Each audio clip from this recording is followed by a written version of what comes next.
We're live. Okay. Shall we start the session? Surely. Okay. We're live. Okay. Shall we start the session? Surely. Okay. We're live. Okay. Shall we start the session? Surely. Okay. Okay. Okay. Good morning, everyone. It is a pleasure today to chair the first session of the workshop titled The Many Afterlives of the Indian Evidence and Memories in Mixed Media, a workshop on curating the controversial media accounts of the 1970s. I'm here to welcome the first speaker of today's workshop, Dr. Vinayak Gupta. Dr. Vinayak Gupta is an assistant professor at the Department of English at Shiv Nadar University. He holds a doctoral degree in digital humanities from Trinity College Dublin and carried out his postdoctoral research at Maynooth University, Ireland. He's interested in digital cultures and curation, history of photography in South Asia and related issues, and he has several journal publications to his credit. So again, it is a pleasure to welcome you, Dr. Gupta, to this workshop. And I invite you to present your paper. Thanks, Mayurakshi, and thank you for the very kind introduction. What I'll do is I'll try to share my screen, and could you just let me know when you can see my screen? Just give me a second. Okay, hold on. Here we go. Just let me know when you can see this, and we can begin. Sure. It's coming up. It is visible. Yeah. Okay. So thanks again, Mayurakshi, for the introduction, and thank you to Dr. Patra and Dr. Rai for inviting me to this workshop. It's a pleasure to be here. It's a pleasure to talk about things or think about things that I haven't necessarily thought about before. And so this platform gives me the opportunity to think about some or to take my thinking in different directions, perhaps. And what I have for you today is a brief reflection on how we contend or how we connect an event to an archive. Now, while normally I would talk about process or method, today, rather than talking about method, I will talk about a conceptual problem. And of course, if there are any questions about method or how we take that concept into a workable framework, then we can do that in the question and answer session. I feel that would be suitable. Anyway, so to begin, just give me a second. Why is this not? To begin, so Walter Benjamin, the German philosopher, in his last great posthumously published work, Thesis on the Philosophy of History, reflects upon a Paul Klee painting titled Angelus Novus, or the New Angel. So this is the painting on your screen. This is the Paul Klee painting, Angelus Novus. And there's a great account of Benjamin buying this work, this monoprint, and being consumed with childlike fascination with the artwork. Anyway, so he describes in his writings in Thesis on History, he's describing the angel in the painting, and he writes, his face is turned toward the past, where we perceive a chain of events. He sees one single catastrophe, which keeps piling wreckage upon wreckage and hurls it in front of his feet. The angel would like to stay, awaken the dead, and make whole what has been smashed. But a storm is blowing from paradise, It has caught in his wings with such violence that the angel can no longer close them. The storm irresistibly propels him into the future to which his back is turned, while the pile of debris before him grows skyward. The storm is what we call progress. End quote. This fascinating description, this storm called progress, drives us relentlessly into a future, leaving behind the detritus of the past. What Benjamin sees is preeminently the experience of modern living, to salvage debris, to hold on to fragments of a past that we know to be irretrievable. Whatever little can be preserved, whatever is found pertinent, becomes the domain of the archive. And there's a lot to say about what the archive feels to be within its scope to collect, and perhaps we can talk a little about that later. The archive exists to store material objects. Now, it's very important we remember that archives, or traditional archives, are built for material objects of social, historical, cultural, and political significance. It strives to be comprehensive. It collects all that is pertinent to its archival mission. And this is perhaps an important point to make here. The archive must collect all that falls within its purview. It cannot be selective. What I mean is that the desire of the archivist plays no role in the holdings of an archive. At least it should not. I should say here that archives are different to collections or digital collections. Often things we call digital archives are in nature different to the traditional archive. There are many reasons for this, because let's say the traditional archive is only interested in unique objects, but digital archives, by definition, are or can only store copies. So that could be a very simple, fundamental way of separating a digital archive and a physical archive. But there are many more reasons. One of the primary ones is that the archive is always tries to be exhaustive, to be comprehensive, to collect everything within that agenda. There is a reason why the archive needs to be exhaustive.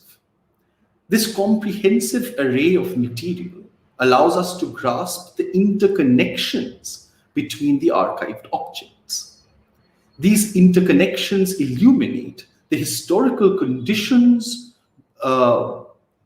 within which the object is produced, the impetus behind its production, and the social affect in its use, to name a few.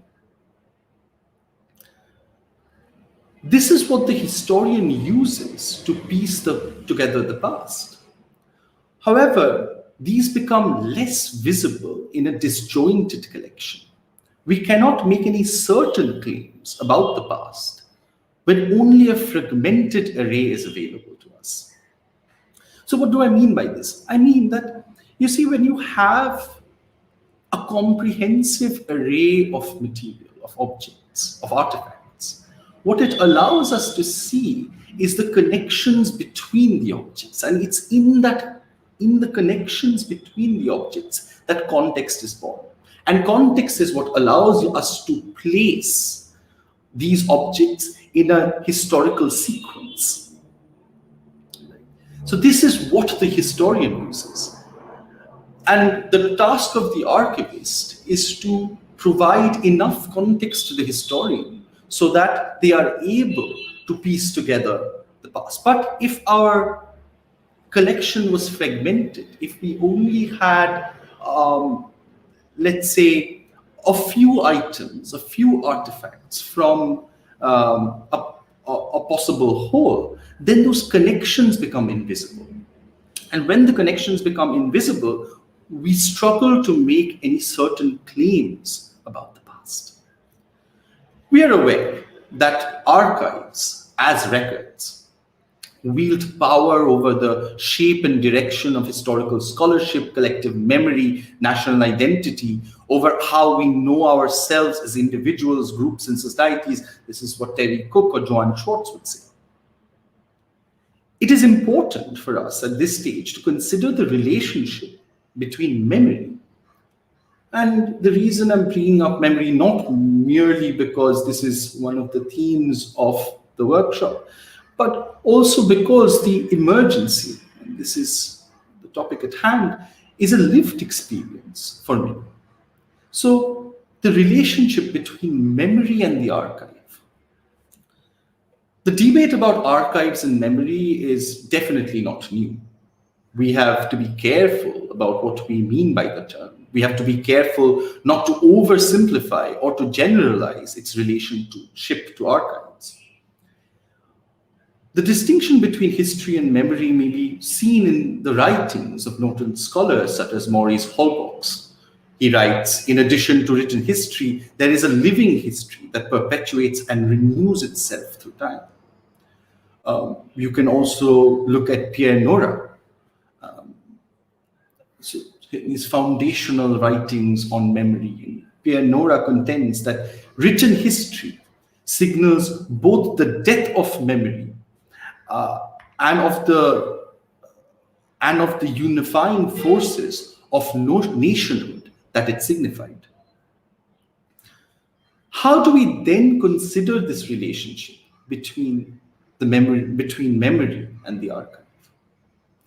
The archive may be thought of as a form of artificial memory, or as other writers have proposed, the archive is a memory prosthesis.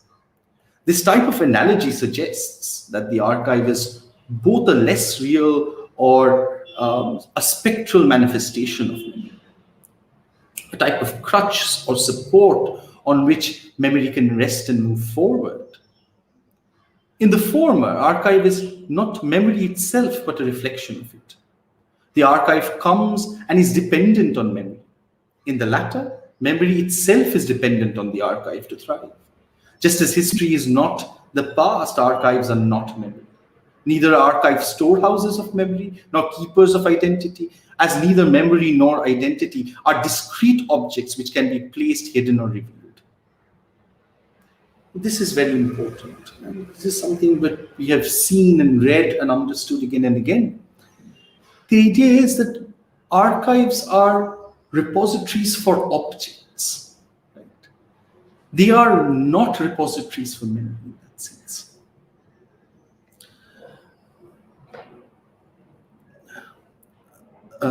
For some, archives are memory carriers, but perhaps memory prompters, triggers, building blocks is more apt. Participating in the formation of memories along with other circumstances, individuals, and objects. Archival documents are not representatives of collective memory, and archival institutions are not storehouses of collective memory. Rather, archives are sources for the potential discovery or the recovery of memories that have been lost.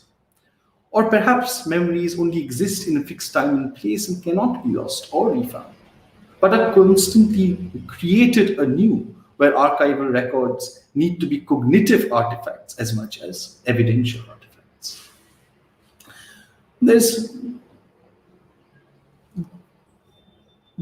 I'm also echoing the thoughts of other scholars here by claiming that archives are not necessarily built to store memory in some way.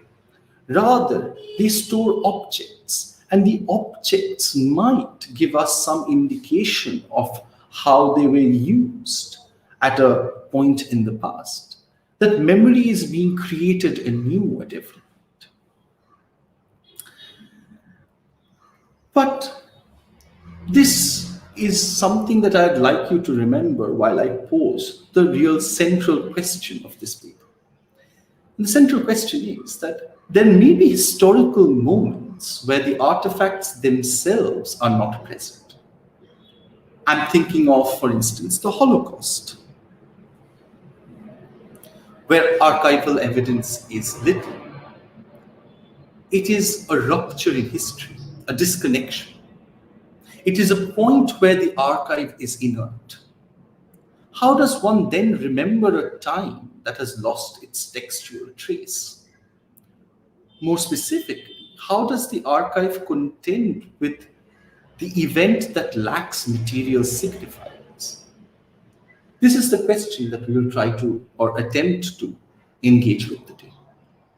You see, what I'm thinking of is archives have relied on the collection of material objects so that it may tell a story or may preserve the past in some material way. But what if there is an event where those material objects are not available? What happens to the archive then? There are many here, I'm sure, in this virtual room who know a lot more about the national emergency than I do. The little that I have read and have studied, from the little that I have been told, because this is always a lived experience, I will suggest that the emergency is a similar rupture in history. While its ontological status cannot be denied, what records do we have of it? The emergency, as we know, was declared by the then Prime Minister, Mrs. Indira Gandhi. It lasted a period of 21 months between 1975 and 1977. She cited internal instability and external threats to legitimize this declaration. Over this period, her political opponents were imprisoned. We also find that the press was largely censored at this time. The material evidence available from this time is comparatively lower than other events in the history of the state. While we have some state documents, we have government orders, so on and so forth, we have letters from, let's say, the incarcerated political opposition, some political cartoons, for instance, some testimonies. And I'll get to testimonies later. It certainly does not provide a complete image. And in this paper, so this is an image of an empty archive, right? In this paper, I'll suggest that this is a moment where the archive fails. Take, for instance, Emma Tarlow's assessment of the publications at the time, which falls within the domain of the archive. While slogans, stickers, and I quote her here, while slogans, stickers, newspaper headlines codified the basic message into succinct and memorable phrases, government pamphlets with titles like Timely Steps and Preserving Our Democratic Structure spread the word. Meanwhile, books and seminar proceedings lent the weight of academic approval with titles like Freedom is Not Free, this is from 1975, Era of Discipline, 1976, Thank You, Mrs. Gandhi, 1977, and Emergency, Its Needs and Gains, 1976.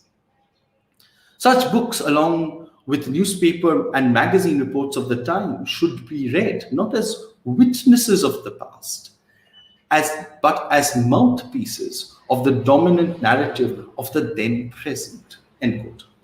What I'm trying to suggest is that there is a problem in the material artifacts that are available from this time, that they do not necessarily give the kind of picture that we would, or rather they are not representative of the event as they should be, as the archive has always attempted to do. For the purposes of this paper, I was talking about censorship, and here is an image. This is a very, very famous image of the Indian Express from June 27th, 1975, after the emergency was declared. And in protest, there is the empty space in the main editorial section, as a protest for the kind of censorship that state media was being subjected to. Anyway, the emergency presents us with a strange array of images. Between the images of the Gandhi family, and I'm sure we have seen these images of Indira Gandhi declaring, in the broadcast studio, the Gandhi family, other moments where the Gandhi family are campaigning, or they are talking to a large public gathering, or addressing a large public gathering. We have seen these photographs before. Between the images of the Gandhi family to the few images of incarcerations of their political opponents, we've seen George Fernandez get incarcerated. That's a very iconic photograph that exists. The gravity and extent of the emergency remains difficult to articulate. It is not that there are no images of the emergency. The issue is that the picture is incomplete. There isn't enough material for the user of the archive to make a claim with certainty. As an example, I would like you to consider one of the critical events during the emergency. That is the beautification of Delhi, something I was thinking about.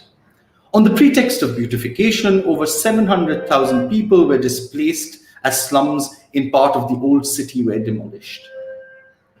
We may also remember the horrors of Turkman Gate and the loss of lives that went largely unrecorded. As the Shah Commission stated, the manner in which demolitions were carried out in Delhi during the emergency is an unrelieved story of illegality, callousness, and of sickening sycophancy by the senior officers to play to the whims of Sanjay Gandhi. Damning report, if anything. Images from this moment are few.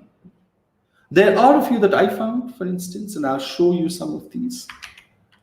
These are all from Bennett Coleman library. So this is one. People gathered to witness the demolition of unauthorized structures as ordered by the Congress leader Sanjay Gandhi near Jama Masjid in Delhi on August 20th, 1975. Horrifying photos. I have 4 images. This is the second one. This is a third one. And this is the 4th one. And I know there are some others, but in the interest of time, I have not included them. I'm sure, there are other images. If there is a repository of images from this moment or this event, I'd be very grateful if you could point me towards them. But from what I could find, without adequate documentation, with a high level of censorship on state media, the archive finds itself unable to bear evidence to the events of the time. I was talking about how the archive fails, and this is why the archive fails. The material isn't there. In the archive, we might find 3 forms of signifiers of an event. The first, of course, is material evidence. So, we just looked at some photographs. I was talking about government orders, political caricatures, so on and so forth. These are all material evidence from the time, because they are temporal. There is temporal specificity at play. We have seen some images that escape censorship. We are aware of state orders, government directives that exist. We may also think of letters from the incarcerated political leaders as objects of archival value. Later historians who would write on the emergency would use these as the framework upon which their narratives are built. While I may be repeating myself, I would again like to stress on the fact that the available documentation is not quite adequate. It should also be remembered that the material is not located in one place. Documents from this time are available at different repositories, which of which many are not even in the country. So while I was, looking for material, there's some in the Nehru Memorial Library, there's some in the National Archives, but again, there are some fragmented objects. Many of them actually for some bizarre reason, exist in the States, United States, as libraries, and some of this material is there. So what I'm suggesting is it's not as if one place has stored these documents. They are spread across, and often spread across the world in different countries. So this is the first kind of signifier, right, of an event, that you have material evidence. The second form of a signifier might be seen in documents that had allegorical accounts. There's a high degree of censorship at play. So there are writings, there is work that is allegorical in nature, and from other forms of misdirection which escape censorship at the time. You might think of the political cartoons of R.K. Lakshman. Those are quite direct. Archives are generally wary of such objects. You see, when something is an allegorical account, or something is a misdirection, it requires a degree of interpretation to work out if something can bear evidence. And so archives have generally always been suspicious of such objects. And so you often find they are not present in archives. The third, and perhaps the most difficult signifier to fully grasp, is absence itself. But you might say, well, things can be missing in an archive. True, but there are two possible kinds of absence in an archive. The first is where the archive, by choice or by negligence, decided to ignore material significant to the event. We, of course, know about this. If we have read Derrida, we know that the archive wields power by selecting what to archive. However, the second form of absence is where the material simply does not exist. The documentation of the emergency is relatively sparse. It is incomplete and cannot quite reveal the difficulties of this time. This absence is a vacuum that must be filled with other forms of evidence. I'll come to this in a second. Excuse me. Our understanding of the emergency is based on some of the objects we have talked about already. Excuse me. However, a significant portion of our understanding comes from anecdotal accounts and testimonies. Anecdotes and testimonies are rarely within the purview of the archive. Now I'm thinking of Giorgio Agamben, and he writes in Remnants of Auschwitz, The Witness in the Archive. He reminds us there are two meanings of the word witness. Witness being such a central idea in the archive, right? The first is derived from testis, that is, from where we get the word testimony, and etymologically signifies the person who, in a trial or lawsuit between two rival parties, is in the position of a third party. The second word, superstes, designates a person who has lived through something, who has experienced an event from beginning to end, and can therefore bear witness to it. We are interested right now in the meaning attached to the second sense of the word, to the survivor and the witness whose account relates to us the full extent of the emergency. But here too, we are faced with a problem, as Agamben presents. He writes, this is Agamben, and he writes, the witness usually testifies in the name of justice and truth, and as such, his or her speech draws consistency and fullness. Yet, here the value of testimony lies precisely in what it lacks. At its center, it contains something that cannot be borne witness to and that discharges the survivors of authority. True witnesses or complete witnesses are those who did not bear witness and could not bear witness. For instance, those who died at Turkman Gate remain silent. The survivors speak on their behalf, by proxy, as pseudo witnesses. They were witness to a missing destiny. Agamen argues that to speak here of a proxy makes no sense. The drowned have nothing to say, nor do they have instructions or memories to be transmitted.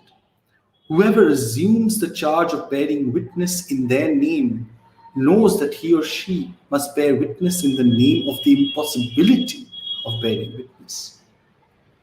But this alters the value of testimony in a definitive way. This, as Agamben calls it, is the paradox of testimony. So you see, it's not simply a matter of recording testimonies. The testimonies themselves are problematic sort of objects that need to be given their due consideration before they are entered into the archive. Archives have no space for anecdotes, while testimonies in archives is a contentious subject. When I say archives have no space for anecdotes, I mean that here anecdotal, I'm thinking of anecdote as something that exists in collective memory, but where truth value cannot necessarily be ascertained. It's a question of verifiability. It's not as if all anecdotes are false. It's that anecdotes are difficult to verify. So archives, which are all about evidence, have no space for anecdotes. While testimonies in archives is a contentious subject. You see, there are some specific purpose-built archives and collections that record testimonies. There's the testimony archive for the Holocaust that exists. I believe there are congressional testimonies that are recorded. So there are very specific kinds of testimonies that are recorded that have their own repository in that sense, or collection or own repository. But the traditional archive, you see, is designed for the object, its materiality being that which is significant. Content on which testimony rests. You see, testimony is not an object. Testimony is the content. Content on which testimony rests is very often outside the purview of the physical archive. Here we may see a space and a reason for the growth of public history and public memory projects and of digital collections. These repositories are not archives, even if they have some form of archival structure. In turn, they are not limited by the scope of the traditional archive. If we were to look at projects like the Indian Memory Project, so let me just give you a brief overview if you haven't encountered it before. The Indian Memory Project, one of my favorite projects, combines testimony and anecdote with photographs and provides this affective resource, right, which not only tells us something about of family history, but it also goes beyond that to talk about national identity, so on and so forth.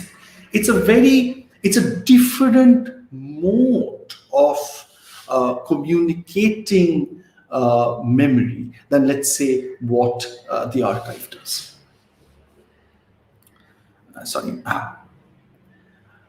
We might also, so if you haven't seen the Indian Memory Project, I strongly recommend that you go and have a look at it. This is the reason I brought this up, is because this is a space where testimony and anecdote falls within an archival structure. And therein, in a sense, it legitimizes it. Anyway, you might also think of something like like the letters of 1916. This is something that I had worked on for some time.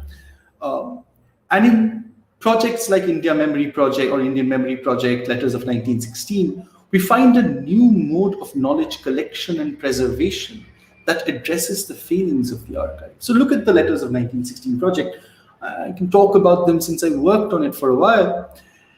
It collects letters from the Easter Rising, the 1 year, 6 months before and 6 months after the Easter Rising in 1916. But these letters are not collected from only the important people of the time. These are collected from families who lived through that time. So that's why this becomes a public memory project. It's not about a dominant narrative, but about a collective memory. Right. Okay. In the interest of time, I'll just move on. So I worked on the letters of 1916 for about 2 years, between 2015 and 2017. The letters were collected both from institutions and from families. These epistolary documents from the public domain became a way to access memory, which was otherwise difficult to procure. Right? And one of the great successes of this project was the ability to find not just a collective view on a subject, but rather the formation of a collective or national identity. I think this is one of the great successes of this project. Okay. The same may be said, for instance, another project that I worked on a long, long time ago now, called Recalling Jewish Calcutta, where I work with Yahiel Silliman and the School of Cultural Texts and Records in Jadavpur. This records the history of the Baghdadi Jewish community in Calcutta through anecdotes and an assortment of artifacts collected from different families. Oral testimony became central to this project. So what I am trying to suggest is that testimony and anecdote actually plays a large part in how memory is shaped. You see, in my experience of working with the music archive at the SCTR, or my dealings with them, I've often found that for objects such as musical recordings, anecdote is central. But unfortunately, the archive has no space for the anecdote. So what do we do with the anecdote, which is both important to the understanding of the object, yet there is no space for it in the archival catalog? This is a problem.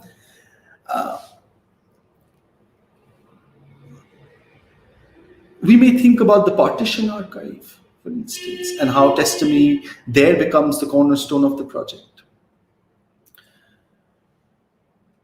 There are historical moments where the archive, with its imposed rules and regulations, is simply incapable of recording the extent of an event.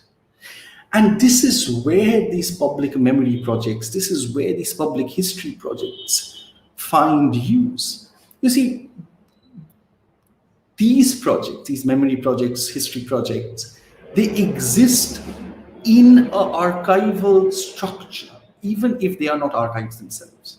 Right? But that archival structure gives it, in a sense, a kind of veracity or verifiability. But at the same time, it is not bound by the strict regulations and policies of the traditional physical archive. Anyway, to conclude, I think, my time's almost up. So to conclude, it has been almost 50 years since the emergency.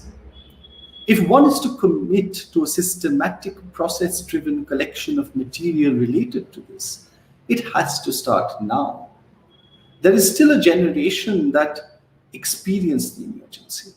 their testimony, one that remains perhaps unheard, can still be recorded.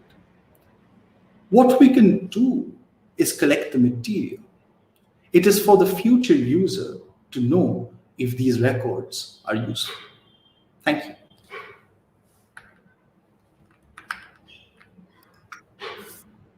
Thank you very much, Dr. Dasgupta. That was a very engaging talk, helping us walk through some of the very powerful images, connecting with the archive, talking about some very important events in history, the Holocaust, the Indian emergency. But perhaps, to me, the most significant thing, my most significant takeaway from your talk is the absence of material, the absence of evidence. And I think that's a crucial note to talk about. So I invite the audience to ask questions to Dr. Dasgupta. You can type in the chat box. I request Parichai to help the questions be streamed in to StreamYard. Thanks, Vinayak. Thanks, Mayurakshi. So, you can surely write your questions, comments, observations, type it in the YouTube chat box, and that would make its way directly into the StreamYard.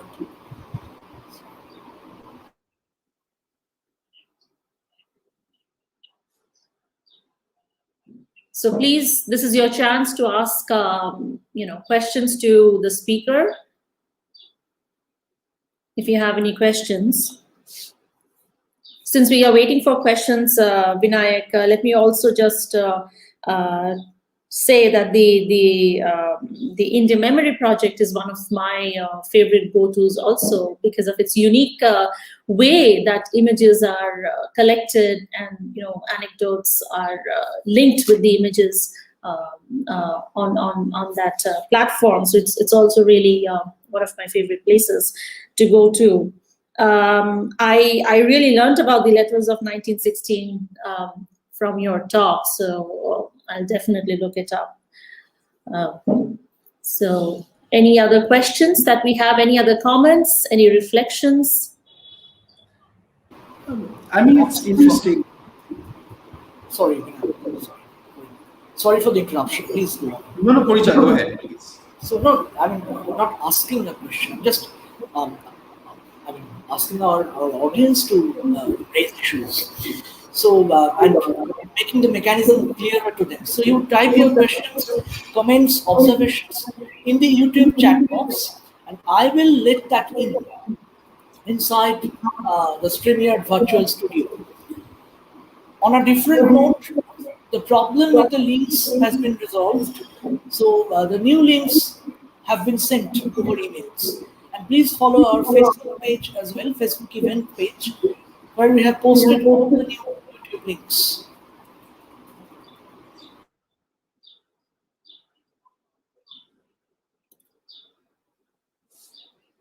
Actually, I was going to ask Poricha that are you considering anecdotes, testimonies as part of your project? I know little about your project, but there's a lot about it that I do not know. So I was just wondering, are you collecting these kinds of sort of memory artifacts? Thanks for asking that, Vinayak, as I was listening to your very engaging presentation, and I was instantly reminded of Emma Tarlow as you named her work.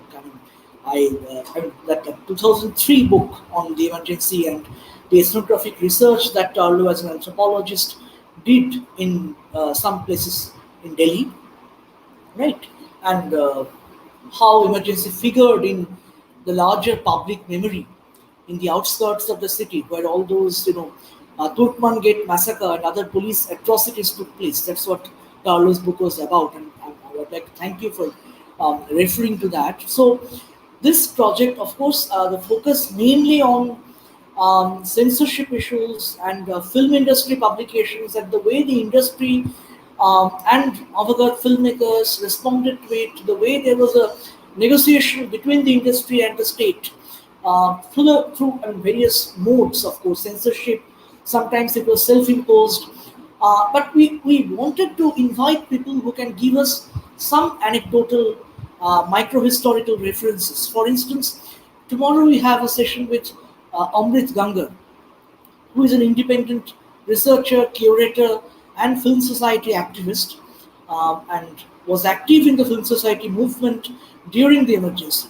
So he will share his experiences of living the emergency as a film society activist in Bombay, back in those days. So we would also like to ask our audience and enthusiasts to look at some of the existing databases, like the one created by Srirupa Roy of Gottingen, which is about emergency and its political implications, and it's a massive database, as far as I can recall. Ours will be a part of the database that we are supposed to prepare as a part of this project. It will be a part of Ashish Rajadhaksha's existing Indian Cine.ma. So he graciously agreed to offer us some space there. And Rajadhaksha will be speaking in the next session. He will be sharing his experiences with Indian Cinema. So we would definitely be interested in unearthing some of these narratives that can be found in existing archives in NFAI, for instance, and also with interviews with filmmakers, film society activists from the time. Unfortunately, at the moment, we are unable to conduct our archival research in Pune, given the situation in Maharashtra. No, no, I get that this is a difficult time for all of us as researchers. We cannot go to the archives to look at the kind of um, the material to work on. I fully understand that problem because I'm sure all of us are facing it. But no, I was very curious where your project was taking you. Um, because I was talking to some people while I was thinking about this. I was talking to some people who had lived through the emergency, who were young people then, and it appears that everyone has a story. Everyone knew someone, or everyone either was personally affected or knew someone who either faced some terrible violence or was imprisoned, and most of the stories are around Bengal, and I found those ideas, stories fascinating. I mean, but it my larger question is that perhaps this would be a memory project, but somehow these questions don't never, or these kinds of witnesses never come forward in an archive, like the physical archive. And I was curious why this would happen. So Yeah, and for instance, in the last workshop that was organized, the prequel to this workshop, of course, in the pre-pandemic times, we could organize it in physical mode. It was hosted by IIT Roper. There we had Shomeshwar Bhowmik as one of our speakers.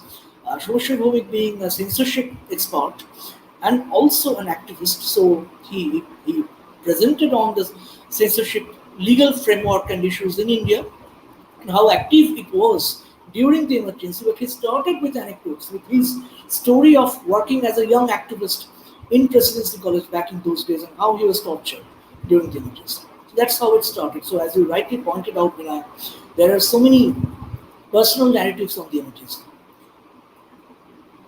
And usually in NFAI, at Pune NFAI, the kind of materials that we have been able to access so far include film industry publications, Chamber of Commerce journals, where you have some minutes of the meeting that took place between the Information and Broadcasting Minister V.C. Shukla, extremely infamous during the emergency, and film producers and cine guilds, and the way Indira Gandhi's 20-point program and other government ventures were supposed to be highlighted in the then cinema, and that was imposed by the state. And the way the industry had its own way of bypassing the censorship rules and norms. So I'm really looking forward to Amrit's session because of him being an activist and a film society person who will be able to share some of his personal stories with us. And we'll be able to document all this, as I mentioned in our introductory session. Unfortunately, many of our young students couldn't watch it because of the problem with the links, but now it is archived on YouTube.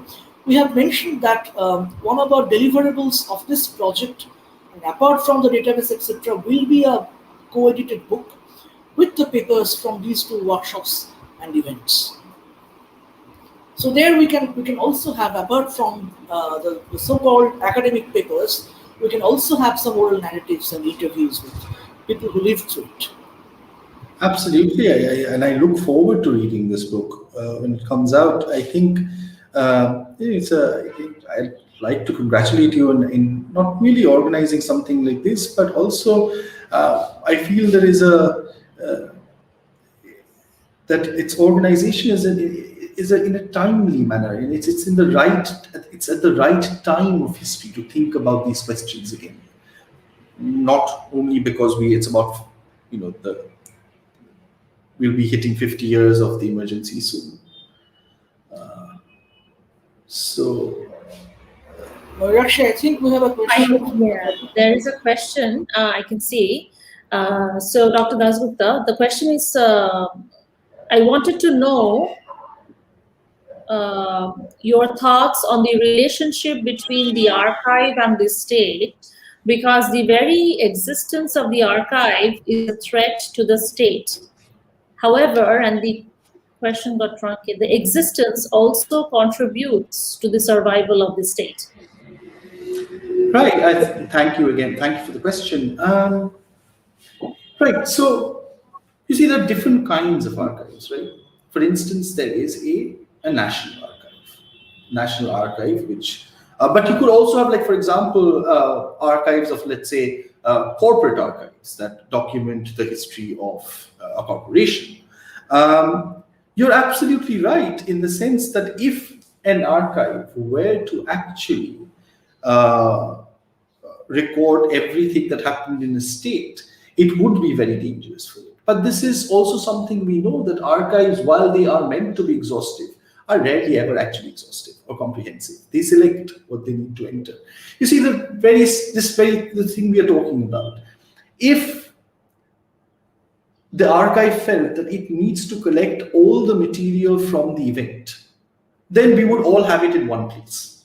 The very fact it isn't in one place might actually point to an inability of the archive to collect the material. You might say there isn't enough physical space, but it's also a question of choice.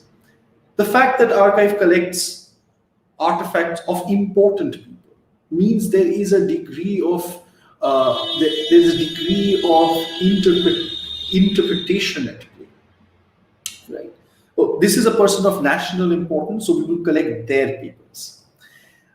So, what I'm trying to suggest is that the archive, if the archive is then dangerous to the state, it's probably an accident more than it being the rule. And you're absolutely right that the existence of the state is very much dependent on the archive, because otherwise, how would we know where we have come from? How would we know the material evidence on which any state is built? So, absolutely. And thanks for that question. Very interesting question. Thank you, Vinayak. Any other questions we have?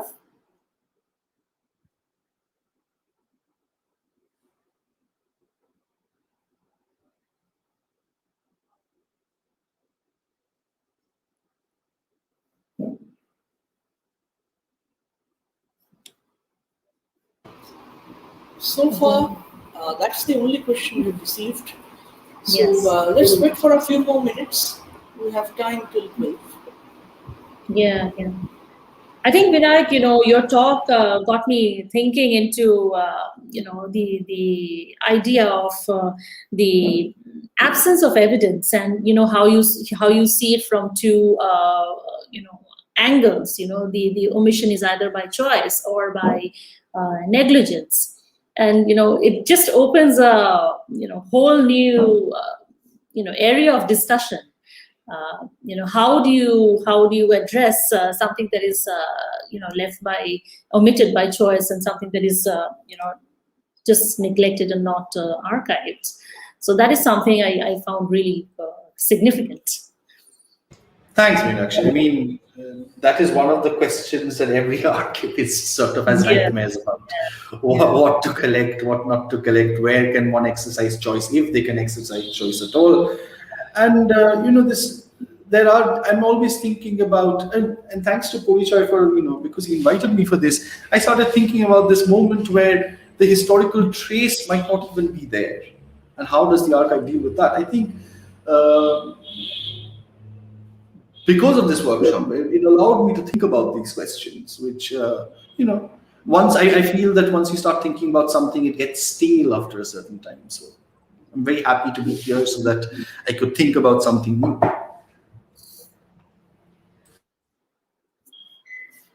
Portia, do we have any questions in the YouTube Not so far. platform? Not so far. I think they're overwhelmed. That's why they can't ask questions. I'm sure they have the choice of writing back to Yes. Gupta later on, should they have any questions. You can surely write back to Dr. Dashgupta. You can find his mail ID over Shiv Nadar website. If you have observations that you want to share with the speaker. So I'd like to thank Dr. Vinayak for this excellent session and Dr. Mayurakshi, my colleague at IITJ, for chairing it. And I'd like to apologize to all our audience once again for the problem with the links. Please follow the new links that have been sent and that have been posted on our event page on Facebook. We'll come back again at 3 p.m. for the session with Ashish Radhakshan. I hope we can close now. We're actually on the chair. I'd like to request you to close the session. Thank you, Thank you. Purja. Let me formally thank Dr. Vinayak Dasgupta again. Thank you very much for such an engaging talk, Vinayak. You have been a very significant part of the DH venture at IIT Jodhpur also, and we do look forward to having more conversations with you in the near future. With that, I thank you all. I thank the audience for being a part of today's session. Thank you. We can close the Thank session. you. Thank you. Thank you all.